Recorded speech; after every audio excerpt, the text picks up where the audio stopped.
Bonjour, aujourd'hui je vais vous expliquer comment marche une des petites merveilles de la physique moderne, le microscope à force atomique. Alors le principe il est tout simple, c'est celui d'un tourne-disque en gros. Vous prenez une pointe, vous la laissez glisser le long d'une surface et vous regardez ce que fait la pointe. Seulement on veut faire ça à l'échelle de l'atome. Donc la pointe en général elle a cette tête là. Sur le dessus de la pointe il y a une surface un peu réfléchissante comme un petit miroir sur lequel on va balancer un rayon laser. Et ce qu'on va juste faire c'est regarder un petit peu plus loin ce que fait le rayon laser. Et vous voyez ici que quand la pointe bouge le long de la surface, et bien si on regarde le rayon laser, on a le relief de la surface. Alors on peut être un petit peu plus astucieux en utilisant le mode tapping. C'est une sorte de pic vert. Vous savez, le pic vert fait ta ta ta ta ta ta. Ben là c'est pareil, regardez bien. Au lieu d'utiliser la pointe et de la laisser glisser sur la surface, on va la faire taper régulièrement. Alors ça a deux intérêts. Le premier c'est que vous ne bousillez pas votre pointe à la laisser trop longtemps sur la surface.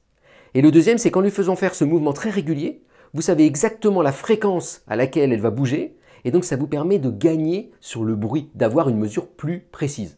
Et donc avec un microscope à force atomique comme ça, on peut faire ce genre d'image. On peut voir les atomes à la surface d'un matériau. On peut aussi voir des objets biologiques, des cellules, des protéines. On peut même faire mieux, on peut mesurer leurs propriétés mécaniques. Est-ce que c'est mou? Est-ce que c'est dur? Est-ce que ça frotte? Est-ce que ça frotte pas?